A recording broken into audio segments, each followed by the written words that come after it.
Emily Harrison pulled her threadbare coat tighter against the Chicago wind, her breath forming white clouds in the sub-zero air as she squinted at her phone screen.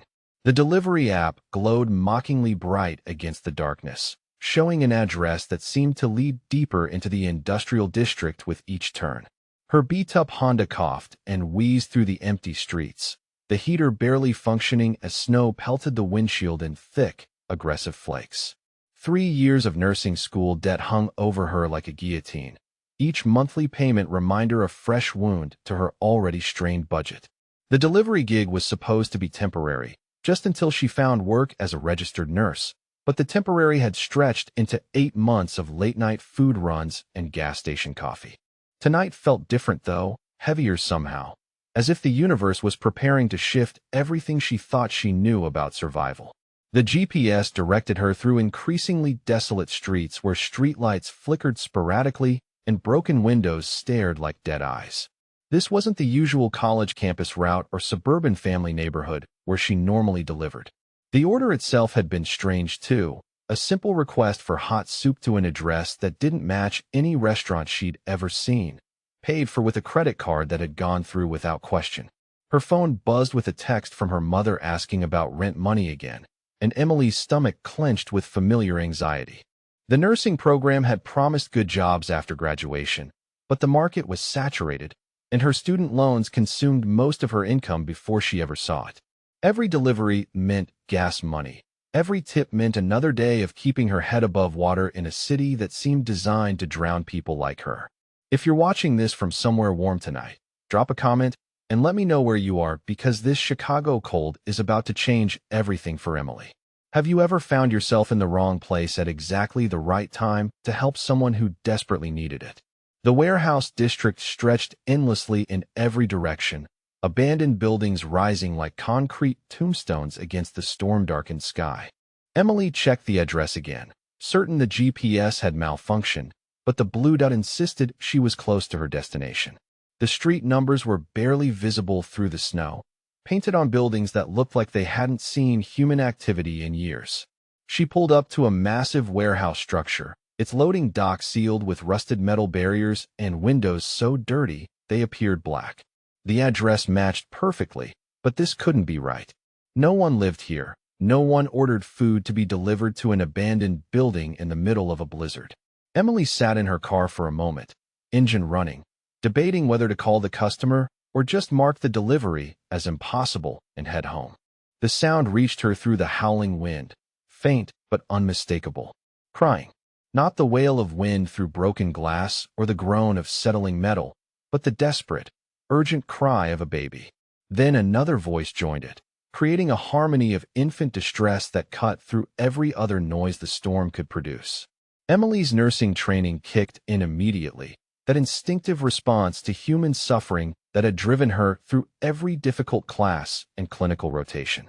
She grabbed her phone's flashlight and stepped into the blizzard, snow immediately soaking through her shoes as she approached the warehouse. A side door hung slightly open, darkness beyond it broken only by the weak glow of what might have been a phone screen. The crying grew louder, more urgent, and Emily realized she was hearing 2 distinct voices, 2 babies in serious distress. Her hand trembled as she pushed the door wider, the rusty hinges screaming in protest. The smell hit her first, metallic and sharp, unmistakably blood mixed with the musty odor of long abandonment. Her flashlight beam swept across the cavernous space, illuminating scattered debris and puddles of melted snow until it landed on something that made her heart stop completely. A man sat propped against a concrete pillar, his expensive-looking coat dark with what she now recognized as blood. In his arms, he clutched 2 small bundles that squirmed and cried with the desperate urgency of newborns in distress. His head lolled slightly, consciousness flickering, but his grip on the babies never loosened even as his strength clearly faded. Emily's nursing instincts overrode every rational thought about personal safety or getting involved in situations that were clearly dangerous. These were babies, probably hypothermic, definitely in crisis, and there was a wounded man who might be dying right in front of her. Her training had taught her to assess and respond, not to hesitate when lives hung in the balance. She approached slowly, her voice steady despite the adrenaline flooding her system. "Sir, I'm here to help. I have medical training." The man's eyes opened, dark and intelligent despite his obvious pain, focusing on her with an intensity that spoke of someone accustomed to evaluating threats quickly. His voice, when it came, was heavily accented, Korean perhaps, and strained with effort. "The babies," he whispered, his grip tightening protectively. "They are cold, hungry. I cannot." His words trailed off as another wave of pain or weakness washed over him. Emily could see now that he'd been shot, probably in the abdomen based on the blood pattern, and his skin had the pale, clammy appearance of someone in shock. She knelt beside him, her hands already moving to assess the situation with professional efficiency. The babies were indeed hypothermic, their cries weak and their small bodies trembling violently in the frigid air. They couldn't have been more than a few months old, and every minute in this temperature was potentially fatal for infants their size. "My name is Emily," she said, her voice calm and authoritative in the way she'd learned to project confidence even when terrified. "I'm going to help all three of you, but I need you to stay conscious if possible. Can you tell me what happened here?" The man studied her face for a long moment, some internal calculation playing out behind his eyes before he seemed to reach a decision. "Betrayed," he said simply, the single word carrying the weight of a much longer story. "Someone I trusted, they set this up. The babies, they are mine. Twin boys. I will not let them die because of my mistakes." His voice grew stronger with determination even as his physical condition clearly deteriorated. Emily pulled out her phone, considering calling 911, but something in the man's expression stopped her. The way he'd said betrayed, the expensive clothes despite the warehouse location, the careful way he watched her every movement suggested this wasn't a situation where official help would be welcome or safe. Instead, she focused on what she could control. Her car had a first aid kit, basic but better than nothing, and she always carried some medical supplies left over from her clinical rotations. The babies needed warmth immediately, and the man needed stabilization before he lost more blood. Emily made her decision with the swift certainty that had gotten her through every emergency simulation in nursing school. "I'm going to get supplies from my car," she told him. "Keep talking to the babies, keep them alert. I'll be back in 60 seconds. She ran through the blizzard, her feet sliding on the increasingly treacherous ground, grabbing everything useful from her vehicle before racing back to the warehouse. The man had managed to shift position slightly, using his body heat to warm the babies more effectively, but his color was getting worse. Emily spread her heaviest jacket on the concrete floor and carefully took one of the babies, immediately feeling how cold the tiny body had become. The infant's lips showed the bluish tinge of mild hypothermia, and his cry had weakened significantly. "We need to warm them up gradually," she explained, beginning the careful process of skin-to-skin contact while wrapping them in every warm fabric she could find. "What are their names?" The man's face softened despite his pain, and she caught a glimpse of the father beneath whatever dangerous circumstances had led them all here. "June and Jean," he said, his voice filled with love that transcended language barriers and impossible situations. "They are everything to me, everything good in my world." Emily felt something shift inside her chest, some recognition of the fierce protective love that could drive a wounded man to choose a freezing warehouse over safety if it meant keeping his children alive. Emily's hands moved with practiced precision as she assessed Kangdae's wound, her nursing training taking complete control despite the surreal circumstances. The bullet had entered below his ribcage, and from the blood pattern, she could tell it hadn't hit any major organs but had caused significant tissue damage and bleeding. Her clinical rotations in the emergency department had prepared her for trauma, but never in an abandoned warehouse with two hypothermic babies crying in the background. "I need to see the wound clearly," she said, her voice steady and professional. "This is going to hurt, but I have to stop the bleeding or you won't be conscious much longer to protect June and Jean." Kangdae nodded, his jaw clenched with determination as Emily carefully lifted his shirt. The entry wound was clean, probably from a small caliber handgun, and she could feel the bullet lodged against his lower rib. Her emergency medical kit contained basic supplies, surgical gloves, antiseptic, and sterile gauze, but nothing designed for bullet extraction in field conditions. Emily improvised quickly, using tweezers from her personal kit and sanitizing them with alcohol from her first aid supplies. The babies continued crying, their distress adding urgency to an already critical situation. "Tell me what happened while I work," she instructed, beginning the delicate process of cleaning and examining the wound. "Talking will help keep you conscious, and I need to understand what we're dealing with here." Kangdae's breathing was shallow but steady as she worked, his eyes moving between her face and the babies she'd wrapped in her warmest clothes. "Someone I trusted arranged this meeting," he said through gritted teeth as Emily carefully probed the wound. "My business partner, Park Ji-hai, said there was an emergency with a shipment that needed my personal attention.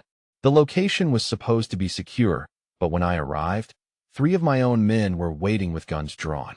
His voice carried the bitter pain of betrayal that went deeper than any physical wound. Emily's hands paused momentarily as the implications sank in. This wasn't random violence or a robbery gone wrong. This was an assassination attempt by people who knew exactly where to find him. She resumed her work, using steady pressure to control bleeding while preparing to extract the bullet that threatened to cause internal damage if it shifted.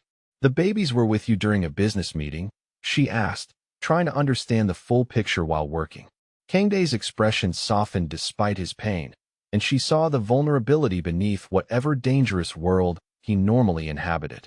"Their mother died in childbirth 6 months ago," he explained quietly.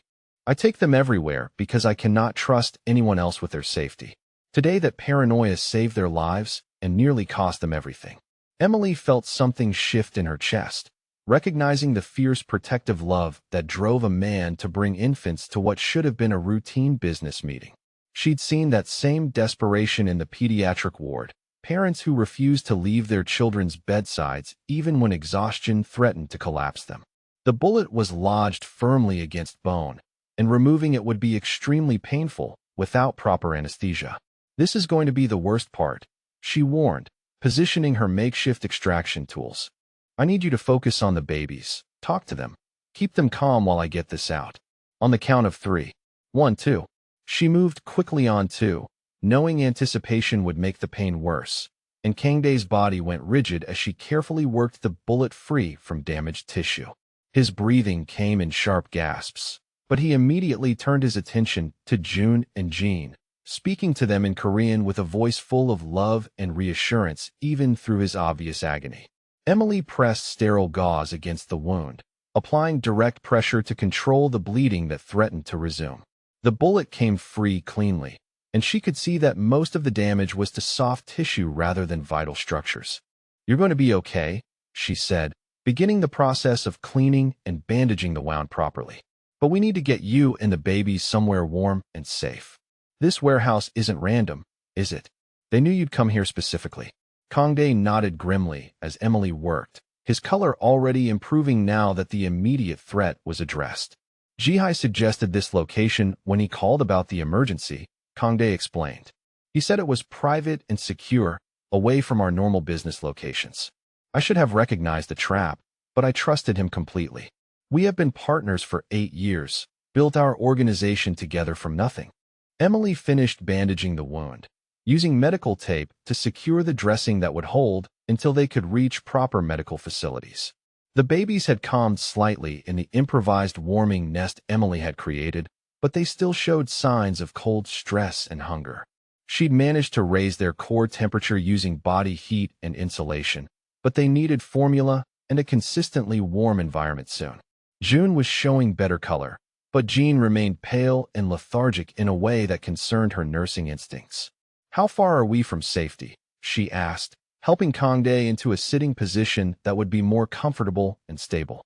He tested his mobility carefully, wincing but able to move without reopening the wound. "My closest safe house is 15 minutes from here, but if Ji-hai is working against me, he knows all my usual locations. We may need to improvise shelter until I can contact people I still trust." Emily's mind raced through the implications of what she'd gotten herself into.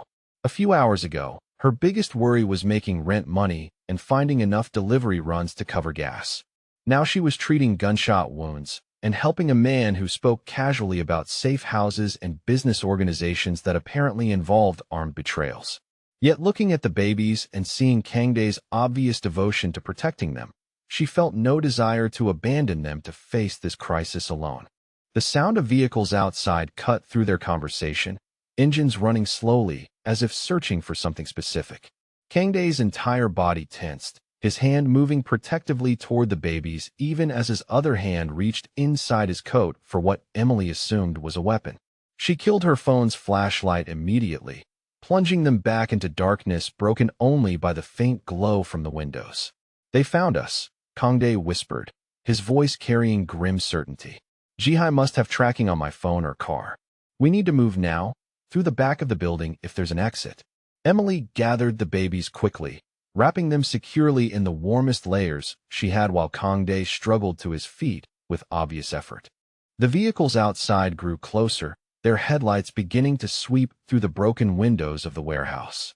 Emily could see at least 3 sets of lights moving in coordinated search patterns, and the professional way they approached suggested this wasn't random criminals, but organized hunters who knew exactly what they were looking for. "Can you carry one of the babies?" Emily asked, supporting Kangdae as he swayed slightly from blood loss and pain. His determination overrode his physical limitations as he reached for Jean, cradling the infant against his chest with practiced care. Emily took June, feeling the baby's small body trembling despite her warming efforts, and followed Kangdae toward the back of the warehouse. They moved through the darkness using memory and instinct, avoiding debris that could trip them or make noise that would attract attention. The voices outside grew louder, men calling to each other in Korean as they organized their search. Emily caught enough of the tone to understand these weren't people who intended to have a conversation when they found their targets. "Loading dock in the back," Kangdae whispered, leading her toward a barely visible exit sign. "My car is parked 3 blocks away, but we'll have to move fast once we're outside. The babies will be exposed to the cold again, but staying here means certain death for all of us." Emily nodded, adjusting her grip on June and preparing for another dash through the blizzard. The loading dock door was partially frozen shut, and Kangdae had to use his shoulder to force it open despite his injury. The storm had intensified while they were inside, and the wind immediately cut through their inadequate clothing like ice daggers. June began crying again from the sudden temperature drop, and Emily pressed him closer to her body heat while following Kangdae into the maze of abandoned buildings. Behind them, shouts erupted from inside the warehouse as their pursuers discovered the blood trail and realized their targets had escaped. Flashlight beams began cutting through the storm, searching for any sign of movement in the industrial wasteland. Emily's feet were completely numb in her soaked shoes, but she kept pace with Kangdae as he led them through a route that suggested intimate knowledge of this area. 3 more blocks, he said through chattering teeth, his breath forming white clouds that were immediately torn away by the wind. "Once we reach my car, I can get us somewhere safe and warm. The babies won't survive much more of this exposure." Emily could feel June's small body growing cold again despite her best efforts, and she knew they were racing against time that was running out fast for all of them. Kangdae's safe house was a modest apartment above a Korean restaurant in Chinatown, the kind of place that blended invisibly into the urban landscape while providing multiple escape routes and loyal neighbors who asked no questions. Emily helped him up the narrow back stairs, both babies finally quiet in the blessed warmth of heated air that smelled of ginger and garlic from the kitchen below. The apartment was spartanly furnished but immaculately clean, with baby supplies organized with military precision along one wall. Kangdae moved directly to a mini refrigerator, pulling out pre-made formula bottles with the practiced efficiency of a single father who had learned to prepare for every contingency. His wound was still bleeding slightly through Emily's bandaging, but his focus remained entirely on June and Jin's immediate needs. Emily settled into the feeding routine, marveling at how quickly her life had shifted from delivering takeout to caring for mafia babies in a safe house. June latched onto his bottle eagerly, his color finally returning to healthy pink as warmth and nutrition began restoring his small body. Jean was more sluggish, still showing effects from the prolonged cold exposure, but he managed to drink steadily while Emily monitored his breathing and responsiveness. "The formula tastes different tonight," Kangdae said suddenly, his voice carrying a note of concern that made Emily look up sharply. He was examining Jin's bottle more closely, his expression growing alarmed. This batch was delivered yesterday by my regular supplier, but the smell is wrong, slightly metallic. Emily's nursing training immediately kicked into high alert mode as she recognized the implications of his observation. Jean suddenly went rigid in her arms, his small body convulsing as he vomited violently across her shirt. The partially digested formula was tinged with green, and Emily's clinical experience identified the signs immediately. June began showing similar symptoms within seconds, his peaceful feeding interrupted by projectile vomiting and muscle spasms that spoke of serious toxicity. Poison, Emily said grimly, her hands already moving to assess both babies' conditions. Someone contaminated the formula with something designed to kill them slowly. Kangdae's face went white with rage and terror as he watched his children suffering from what should have been their source of comfort and nutrition. This is why Jihai insisted on this location, he said through clenched teeth. He knew I would bring the babies here, knew they would need feeding after the warehouse. Emily's mind raced through her toxicology training, identifying symptoms that suggested organophosphate poisoning, probably from contaminated formula that had been deliberately tampered with. The twins were showing classic signs of cholinergic crisis, and without immediate intervention, the toxins would overwhelm their tiny nervous systems within minutes. I need to induce vomiting to clear their stomachs, she said, her voice calm despite the life-or-death urgency of the situation. Do you have any syringes, tubing, anything I can use for gastric lavage? Kangdae moved with desperate purpose, pulling out a surprisingly well-equipped first aid kit that suggested he'd prepared for medical emergencies involving his children. Emily worked with the focused intensity that had carried her through every clinical emergency, using improvised equipment to perform gastric irrigation on both babies simultaneously.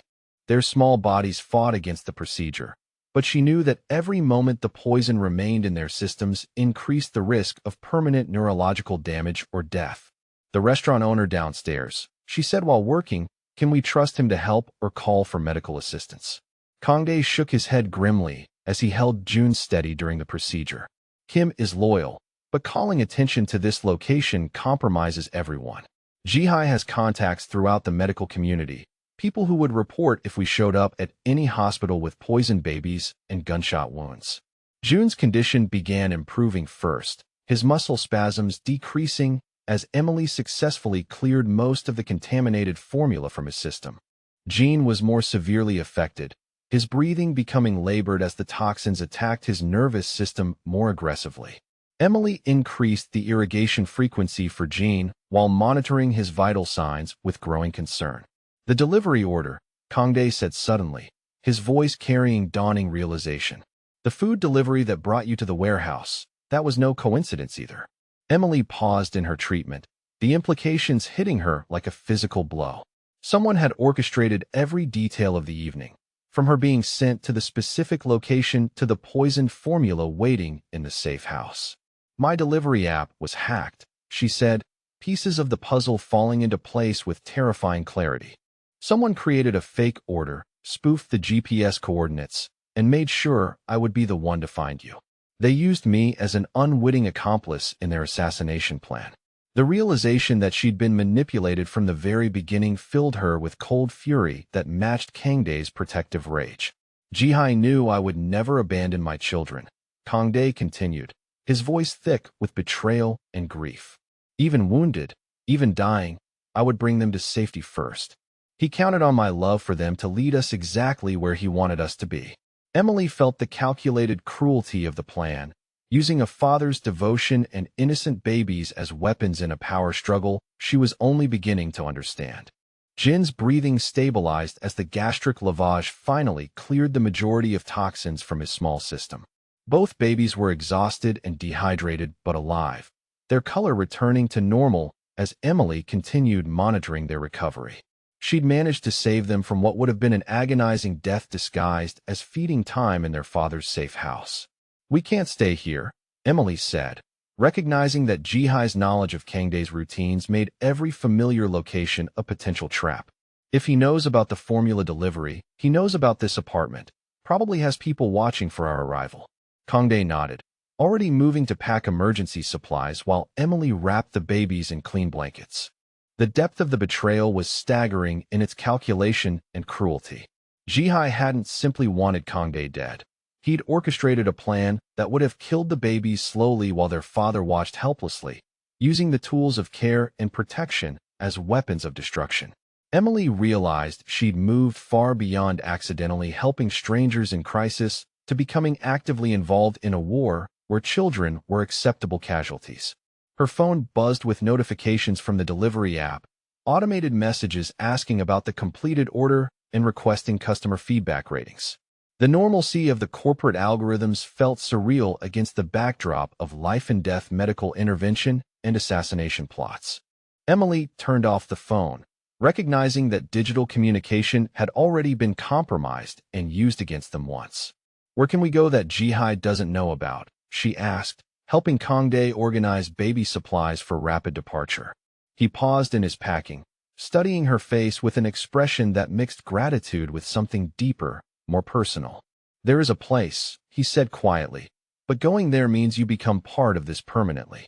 Once you know that location, there's no going back to your normal life delivering food and avoiding involvement." Emily looked at June and Jean, their small faces peaceful again after surviving deliberate poisoning that had been designed to torture their father through their suffering. She thought about her mundane problems, student loans and rent payments and job applications, and realized they felt like concerns from someone else's life entirely. "I stopped having a normal life the moment I walked into that warehouse," she said with quiet certainty. "These babies need protection, and you need medical support that you can trust completely. Jihai used my delivery job to find you once, which means he can track my normal activities and use them against us again. Going back to my regular routine means staying vulnerable to someone who's already proven they'll use any weapon available." Kangdae's expression softened with relief and something that looked like the beginning of deeper affection.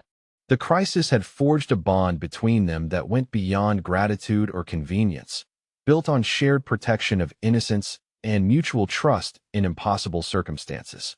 Emily gathered the babies while Kangdae prepared weapons and supplies for whatever came next. "The safe house that isn't on any of his lists," Kangdae explained as they prepared to leave, "belongs to my late wife's family. Traditional people who never involved themselves in my business activities, never appeared in any records that Jihai could access. They will shelter us, but they will also expect explanations about why I'm bringing a stranger into their most private sanctuary." Emily adjusted June's blanket and met Kangdae's gaze with steady resolve. "Tell them the truth," she said simply. "That someone tried to murder your children, and I helped save their lives. That we're protecting each other now because the people who should have been trustworthy proved themselves willing to use babies as weapons. If that's not enough reason for sanctuary, then we'll find somewhere else that values innocent life over business politics." The first safe house lasted 6 hours. Kangdae's late wife's family welcomed them with the kind of quiet dignity that spoke of people who understood sanctuary without requiring detailed explanations. Emily found herself in a traditional Korean household where grandmother Lee fussed over the babies while asking no questions about the blood on Kangdae's clothes or the stranger who'd arrived with him in the middle of the night.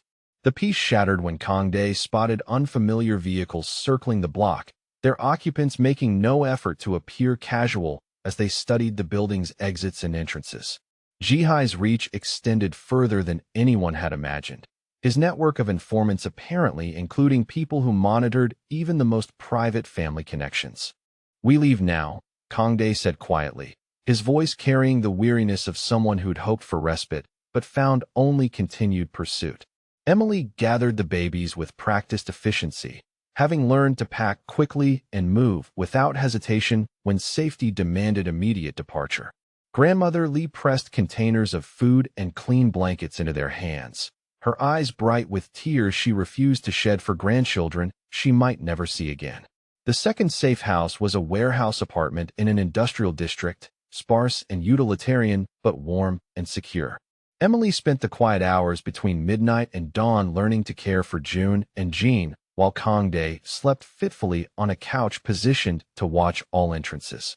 The babies had recovered completely from the poisoning, their resilient systems processing the trauma and returning to normal feeding and sleeping patterns with remarkable adaptability. In the pre-dawn darkness, Emily found herself watching Kangdae's face in the dim light filtering through industrial windows. Sleep had erased the hardened vigilance he wore while awake, revealing features that spoke of intelligence and surprising gentleness beneath the dangerous competence that defined his waking hours. She wondered what kind of man he'd been before circumstances forced him into a world where business partners poisoned babies and trust became a luxury too dangerous to afford. "Tell me about their mother," Emily said quietly when he stirred awake, his alert awareness returning instantly despite the early hour. Kangdae's expression softened with grief that was still fresh despite 6 months of learning to carry it. "Sura was a literature professor at Northwestern," he said, his voice filled with love and loss. "She knew about my business activities but refused to be involved in any of it, insisted on maintaining her own career and identity separate from my world." The contradiction fascinated Emily, trying to imagine a relationship that balanced academic respectability with organized crime, legitimate professional success with whatever activities generated enough wealth and enemies to require armed safe houses. "How did you make it work?" she asked, adjusting Jin's position as he slept peacefully against her shoulder. "Very carefully," Kangdae replied with a sad smile. "Sura set boundaries that I respected completely, and I provided security that she never had to think about. She taught Korean literature to graduate students while I handled import logistics for various business interests. We never discussed the details of either world, but we both understood the arrangements that kept our family safe and together." Emily heard the careful language that described criminal enterprises in terms that could pass casual scrutiny, the kind of semantic dancing that allowed people to live complex moral lives without constant internal conflict. She was beginning to understand that Kangdae's world operated according to rules and honor codes that weren't legal but weren't entirely lawless either. Dawn brought the sound of vehicles again, this time approaching with less subtlety and more obvious hostile intent. Kangdae was moving before the engine stopped, gathering babies and supplies with the fluid urgency of someone who'd survived by trusting his instincts about danger. Emily followed his lead without question, having learned that hesitation in these moments meant the difference between escape and capture. The pattern repeated through 3 more locations over the next 2 days. Each safe house offered temporary respite before Jihai's systematic search located them again, forcing another desperate departure with crying babies and dwindling supplies. Emily's normal life became a distant memory as she adapted to constant vigilance and mobility, learning to sleep in shifts and eat while walking, always ready to run at a moment's notice. "Your delivery job," Kangdae said during one of their brief rest periods in a motel room that smelled of disinfectant and cigarettes. "They'll be expecting you to return to normal activities, to resume your regular routes and schedule. If you disappear completely, it creates questions that might draw attention we can't afford." Emily realized she hadn't thought about her regular life in days, hadn't checked messages, or worried about missed shifts or lost income. "I can't go back," she said with certainty that surprised them both. "Even if I wanted to pretend none of this happened, Jihai knows I was involved in your escape from the warehouse. He used my delivery app once, which means he can track my location and activities whenever he chooses. Returning to my normal routine means leading them directly to whatever safe house you're using." The motel room was quiet except for the baby's soft breathing and the distant hum of highway traffic. Emily realized she was describing the complete abandonment of everything that had defined her identity before walking into that warehouse. No apartment lease to worry about, no delivery shifts to cover, no nursing job applications to pursue. Just the immediate reality of protecting 2 babies and staying one step ahead of people who treated murder as a business strategy. Kangdae studied her face in the dim light filtering through cheap curtains, his expression mixing gratitude with something deeper and more complicated. "You understand what you're choosing," he said quietly. "This isn't temporary hiding until the danger passes. Jihai won't stop hunting us until one of us is dead, and even then, there will be others who see opportunity in eliminating competition or claiming territory." Emily looked at June and Jean sleeping peacefully in their makeshift crib, their small faces innocent of the violence that had defined every moment since their birth. I understand that these babies need protection from people who think poisoning children is acceptable strategy, she said firmly. I understand that you need medical support from someone who isn't part of whatever network Jihai has compromised. Everything else is just details we'll figure out as we go. The admission hung between them, heavy with implications that went beyond immediate survival needs. Kangdae moved closer, his hand brushing hers as he adjusted June's blanket, the contact sending unexpected warmth through Emily's exhausted body. She realized that somewhere between the warehouse and the safe houses, between bullet extraction and poison treatment, her feelings for this dangerous man had evolved far beyond professional medical care or humanitarian concern. The fourth safe house was compromised before they ever reached it, Jihai's people waiting in positions that suggested hours of patient surveillance. Kangdae spotted the trap during their approach, recognizing the subtle signs of organized ambush that spoke of military or law enforcement training among their pursuers. They drove past without stopping, heading toward a backup location that represented their last known secure option. He's not just tracking our movements, Emily observed, studying the systematic way their enemies anticipated each destination. He's thinking ahead, predicting your decision-making patterns based on years of partnership and friendship. We need to start making choices that contradict your normal security protocols, going places that don't make sense according to your usual logic. Kangdae glanced at her with surprise and growing respect, recognizing the tactical insight that came from her outside perspective on situations he'd been handling with habitual responses. You're right, he said thoughtfully. I've been choosing locations based on criteria that Jihai helped establish, using security measures that we developed together over years of collaboration. He knows my backup plans because he helped create them. The revelation shifted their entire approach to finding sanctuary, forcing them to abandon tested safe houses in favor of improvised hiding places that offered no guaranteed security but couldn't be anticipated by someone who knew Kangdae's established patterns. Emily found herself suggesting unconventional options, her outsider status becoming an asset in situations where insider knowledge had become a liability.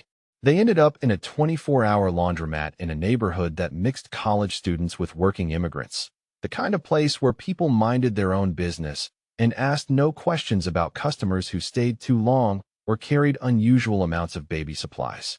Emily fed the twins while Kangdae used encrypted communications to contact people he hoped were still trustworthy, trying to rebuild intelligence networks that Jihai's betrayal had systematically destroyed. I have one more option, Kangdae said finally, his voice carrying reluctance that spoke of costs he'd hoped to avoid. There's a place Jihai doesn't know about because I never told him it existed, never brought business associates there, or mentioned it in any context he could access. But using it means exposing people who've stayed safe by remaining completely separate from my activities. Emily recognized the moral weight of his decision, understanding that their desperate need for sanctuary would endanger innocents who'd managed to avoid involvement in his dangerous world. Sometimes the only choices left are between different kinds of harm, she said quietly. The babies need safety, and you need time to heal and plan without constantly running. If there are people willing to help, maybe the risk to them is smaller than the certainty that staying exposed will get us all killed.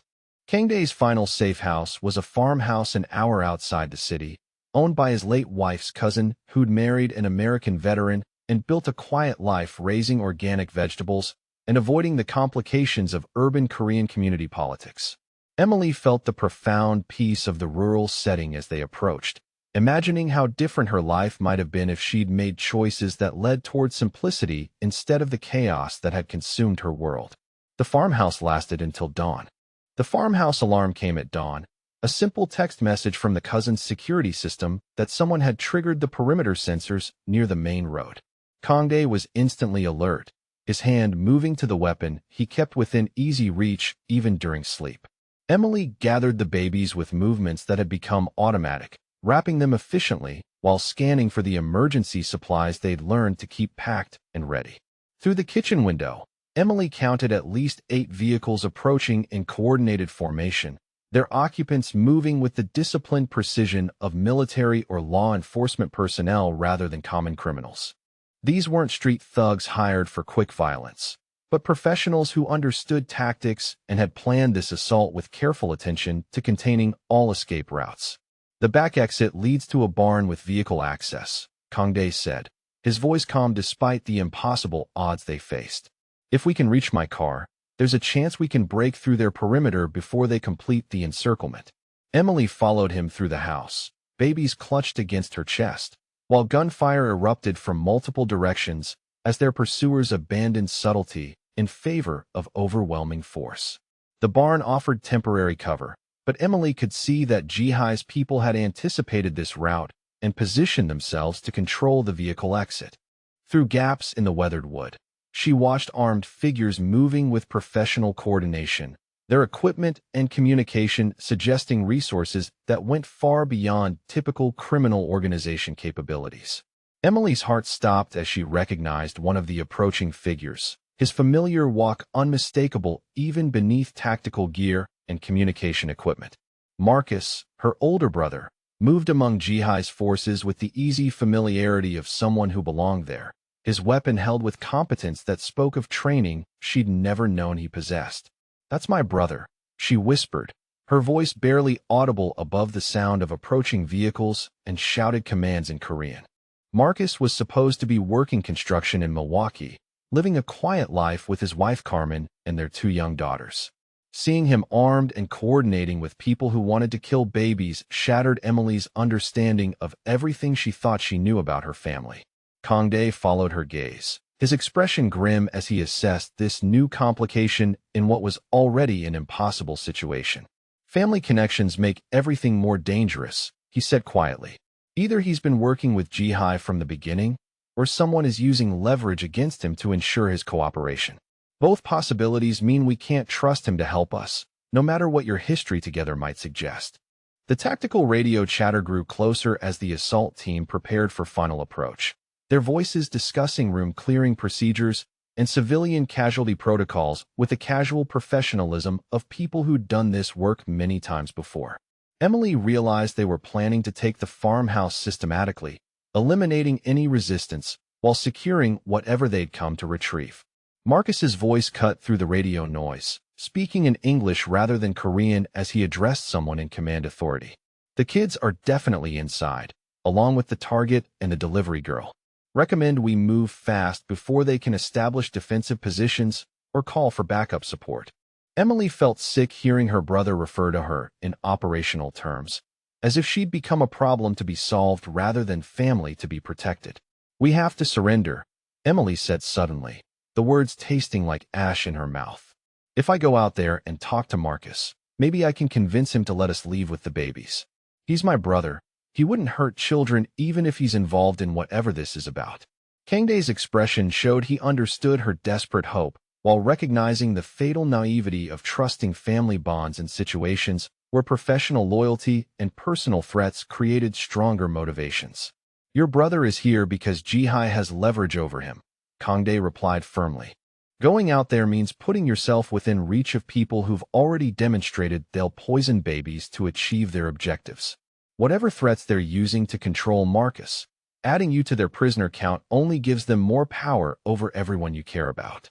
The barn door exploded inward as shaped charges eliminated their defensive position, tactical lights blazing through the smoke and debris, while armed figures moved with practiced coordination to secure all potential escape routes.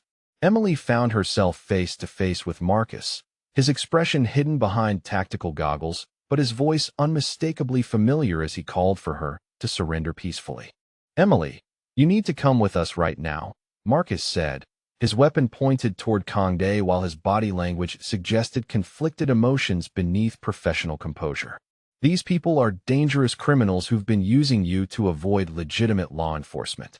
We're here to get you to safety and ensure those babies receive proper medical care and legal protection." The carefully constructed narrative fell apart as soon as Kangdae spoke, addressing Marcus in English that revealed intimate knowledge of the real situation. "Your daughters Emma and Sophia attend Riverside Elementary School in Milwaukee," he said calmly. "Emma is 7 and plays soccer. Sophia is 5 and takes ballet lessons on Thursday afternoons. Jihai showed you photographs of them walking home from school, didn't he?" along with detailed information about their daily routines and security vulnerabilities. Marcus's weapon wavered as the truth emerged, his professional facade cracking to reveal the desperate father underneath the tactical gear. "They have surveillance on my family," he admitted, his voice thick with shame and fear. "Carmen doesn't know. The girls have no idea they're being watched. Jihai said if I helped with this operation, my family would be left alone. If I refused or warned you, they'd disappear overnight and never be found." Emily felt the cruel genius of Jihai's manipulation, using family love as a weapon against people who'd never chosen involvement in criminal activities but found themselves trapped by circumstances beyond their control. The same protective instinct that drove Kangdae to bring babies to business meetings had been twisted into forcing Marcus to hunt the very children he was trying to protect. Behind Marcus, other tactical team members grew impatient with the family conversation, their Korean commands suggesting time pressure and mission objectives that didn't include negotiation or explanation. Emily realized that Marcus was just one asset among many, his family leverage making him useful but not indispensable to people who measured success in terms of completed objectives rather than personal relationships. "The babies," Emily said urgently, holding June and Jean where Marcus could see their small faces clearly. "Look at them, really look. These are 6-month-old infants who've survived attempted poisoning and hypothermia because someone decided they were acceptable casualties in a business dispute. Whatever Jihai told you about protecting children, this is what his version of child protection actually looks like." Marcus's resolve cracked as he saw June and Jin's faces, their innocent vulnerability cutting through whatever justifications he'd constructed to rationalize his participation in the assault. Emily watched her brother recognize the moral impossibility of his position, caught between protecting his own children and participating in violence against other innocents who were equally defenseless. The tactical radio erupted with angry Korean as someone in command realized negotiations were extending beyond acceptable time frames. Marcus glanced nervously toward his teammates, clearly understanding enough of the language to recognize growing impatience with his hesitation to complete the mission according to original parameters. "There's a drainage tunnel behind the barn," Marcus said quietly, his decision made with the desperate certainty of someone choosing between impossible alternatives. 50 meters through the field, covered by an old culvert. It leads to the creek that connects with the county road about a mile downstream. You have maybe 3 minutes before they realize I'm providing intelligence to targets instead of securing compliance. Kangdae moved immediately, understanding that Marcus's choice to help meant accepting consequences that would extend far beyond this single operation. Emily followed, clutching the babies while mentally measuring distances and calculating whether they could cover open ground before tactical teams repositioned to intercept their escape route. "Take care of your daughters," Emily called back to Marcus as they ran through the pre-dawn darkness toward the drainage tunnel he'd described. "Whatever happens next, remember that protecting innocent children was worth the risk you're taking now." Behind them, Marcus began providing false reports about cleared areas and negative contact, buying them precious minutes before his deception would be discovered. The drainage tunnel was exactly where Marcus had indicated, its concrete opening hidden by overgrown vegetation and years of agricultural runoff. Emily crawled through the narrow space with babies pressed against her body, following Kangdae through darkness that smelled of stagnant water and decades of accumulated debris.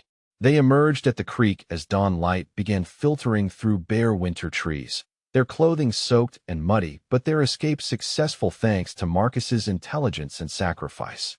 Behind them, angry voices and vehicle engines suggested that the deception had been discovered and pursuit was being organized with renewed urgency and professional fury. Kangdae led them along the creek bed toward the county road, moving with the swift efficiency of someone who'd planned escape routes from every location he'd ever used. Emily realized that Marcus's help had given them exactly what they needed most, not just physical escape, but confirmation that Jihai's network relied on coercion and leverage rather than genuine loyalty. The county road offered them access to Kangdae's backup vehicle, hidden in a location that predated his partnership with Jihai and remained unknown to the people hunting them. As they drove away from the farmhouse, Emily could see smoke rising in the distance, evidence of the systematic destruction being visited on people who'd offered them sanctuary. Your brother saved our lives, Kangdae said as they put distance between themselves and the failed safe house. Knowing that Jihai uses family threats to control cooperation gives us intelligence we can use to identify other people who might be working against their will rather than their conscience. Emily nodded, understanding that Marcus's revelation had exposed weaknesses in their enemy's organization that could be exploited if they survived long enough to plan counterattacks. The abandoned steel mill on the outskirts of Chicago was Kangdae's final gambit, a location so far removed from his normal operations that even Jihai couldn't have predicted their retreat to this industrial wasteland. Emily helped him establish defensive positions among the rusted machinery, while June and Jean slept peacefully in a makeshift shelter she'd created from salvaged materials and emergency blankets. Kangdae's wound had healed enough for him to move freely, but Emily could see the exhaustion weighing on him after days of constant vigilance and the emotional toll of systematic betrayal by people he'd trusted completely. His encrypted communications had finally reached loyal members of his organization, people who'd been isolated and confused by Jihai's sudden authority claims and conflicting orders about hunting their actual leader. The truth is worse than we imagined, Kangdae said quietly as he reviewed intelligence reports from his remaining allies. Jihai didn't act alone in planning this takeover. He had help from someone who knew every detail of my security protocols, every safe house location, every contingency plan I developed over years of careful preparation. Someone who understood my decision-making patterns because they'd helped shape them. Emily felt cold recognition settling in her chest as the implications became clear. Your wife, she said, the words carrying weight that seemed to crush the air between them. Sura isn't dead, is she? She's been working with Jihai from the beginning, using her supposed death as cover while they systematically dismantled your organization from within. The admission hung between them like a physical presence as Kangdae's face showed the devastating realization that his grief and love had been manipulated as weapons against him. 6 months of mourning. 6 months of raising the babies alone while honoring the memory of a woman who'd staged her own death to steal everything he'd built through years of careful work and dangerous decisions. Vehicle engines echoed through the mill complex as their final confrontation approached. But this time the approaching forces moved with different energy, less tactical precision, and more personal fury. Emily recognized that desperation had replaced professional planning, suggesting that Jihai and his allies were running out of options and time as Kangdae's loyal people began reasserting control over territories and operations. Through the broken windows of the mill, Emily watched luxury vehicles disgorge occupants who moved with the confidence of people revealing themselves after months of hiding behind deception and proxy violence. At the center of the group, a woman emerged whose elegant bearing and obvious command authority left no doubt about her identity despite the dramatic fiction of her death. Sura looked exactly as Emily had imagined from Kangdae's loving descriptions. Beautiful and intelligent with the kind of presence that commanded attention and respect from everyone around her. But there was something cold in her movements, a calculated quality that spoke of someone who viewed other people as assets to be manipulated rather than individuals deserving consideration or mercy. Kangdae, Sura called out, her voice carrying easily across the industrial space with the authority of someone accustomed to being heard and obeyed. You can end this now by accepting that your time as leader is finished.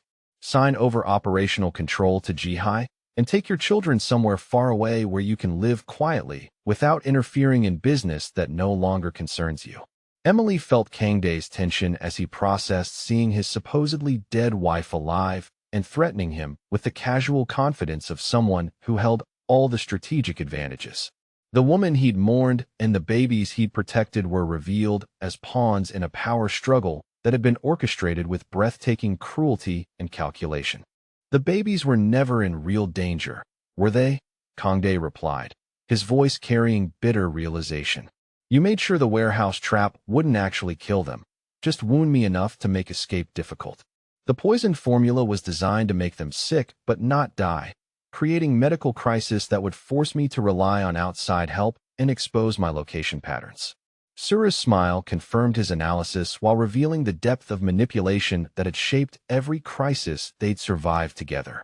Emily understood that her own involvement had been anticipated and planned, her nursing skills and moral character making her the perfect unwitting asset for keeping Kangdae alive just long enough to suffer complete defeat and humiliation. You needed me functional but desperate, Kangdae continued, pieces of the conspiracy falling into place with devastating clarity. Wounded enough to need medical help, isolated enough to make poor security decisions, grateful enough to trust strangers who seemed to offer salvation. Emily was selected specifically because her background made her useful for keeping me alive while leading us exactly where you wanted us to be. The revelation should have made Emily feel used and manipulated, but instead she felt only rage at the calculated cruelty that had endangered innocent babies to achieve business objectives. June and Jean stirred in their makeshift shelter, and Emily realized that regardless of the complex deceptions that had brought them together, her love for these children and their father was entirely real and worth defending against anyone who threatened their safety. Jihai emerged from behind one of the vehicles, his expression mixing triumph with nervous energy that suggested awareness that success wasn't guaranteed despite months of careful planning. Emily could see that the partnership between him and Sura carried tensions that spoke of mutual distrust and competing ambitions that might be exploited if they survived the next few minutes. The delivery girl has served her purpose, Jihai said, his tone suggesting Emily's usefulness had ended and her continued existence represented unnecessary complication. She can disappear quietly, or she can stay and share whatever fate befalls stubborn people who refuse to accept new management arrangements. Either choice is acceptable as long as it doesn't interfere with completing this transition efficiently. Emily stepped forward, positioning herself between the babies and the people who'd orchestrated months of manipulation and violence for business purposes. These children are not business assets, she said firmly, her voice carrying the authority she'd learned in medical emergencies where clear communication meant the difference between life and death.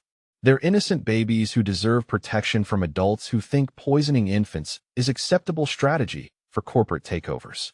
Sura's expression showed surprise at Emily's defiance, clearly having expected gratitude and compliance from someone who'd been rescued from poverty and given protection during the crisis. The academic who'd built her career on understanding human motivation had apparently miscalculated the moral strength that came from genuine love rather than calculated advantage.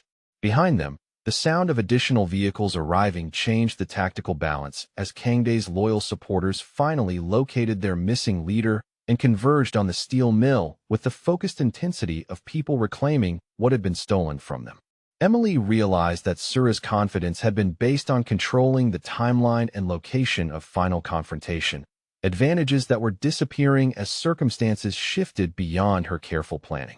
The battle was swift and decisive, years of loyalty proving stronger than months of manipulation as Kangdae's organization reasserted itself with the efficiency of people defending family rather than just business interests.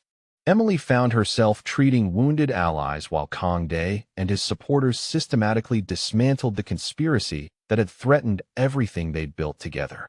Sura's final defeat came not through violence, but through the simple power of truth revealed before people who'd been confused and manipulated by conflicting loyalties.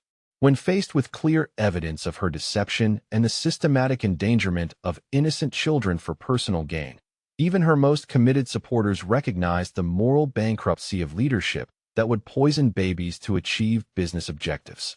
As sirens approached in the distance, Emily realized that Marcus would finally be free from the threats that had forced his cooperation, his family safe now that the conspiracy had collapsed and its architects faced consequences for their calculated cruelty.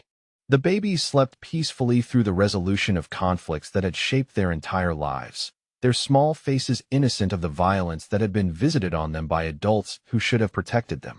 Kangdae approached Emily as emergency responders began securing the scene, his expression mixing gratitude with something deeper and more personal that spoke of partnership forged through shared crisis and mutual sacrifice. "The choice is yours," he said quietly. "You can return to your normal life now that the danger has passed, Resume your nursing career and delivery work without interference from people who threaten your safety for business purposes. Emily looked at June and Jean, their small hands reaching toward her with the instinctive trust that came from months of shared protection and care. She thought about her student loans and apartment rent, the mundane concerns that had dominated her thoughts before walking into a warehouse that changed everything she thought she knew about love and family and moral courage. My normal life never included babies who call me mama or a man who values my skills enough to trust me with his life and theirs, she said with quiet certainty. Going back to delivering food and avoiding involvement means abandoning the family that chose me when I chose to help them. These children need protection that goes beyond medical care, and you need partnership that goes beyond temporary crisis cooperation. Kangday's relief and joy confirmed that her choice aligned with hopes he'd been afraid to express during the crisis, when survival had taken precedence over planning for futures that seemed impossibly distant and uncertain. Emily realized that her transformation from struggling delivery driver to protective partner had been driven by love rather than circumstance, by recognition of family bonds that transcended traditional definitions and legal arrangements. The steel mill fell quiet as emergency responders and loyal organization members secured the scene and began processing the aftermath of conspiracy and betrayal that had threatened innocent lives for business gain. Emily gathered June and Jean while Kangday coordinated with people who would ensure their safety and freedom to build whatever life they chose together as a family forged through crisis but sustained by genuine love and mutual respect. What do you think about Emily's incredible transformation from a struggling delivery driver to a protective partner in a dangerous new world? Would you have made the same choice she did, embracing a found family that was built through crisis and sacrifice rather than returning to the safety of a normal life that no longer felt like home? Drop a comment and let me know whether love like this is worth the risks that come with choosing family over security.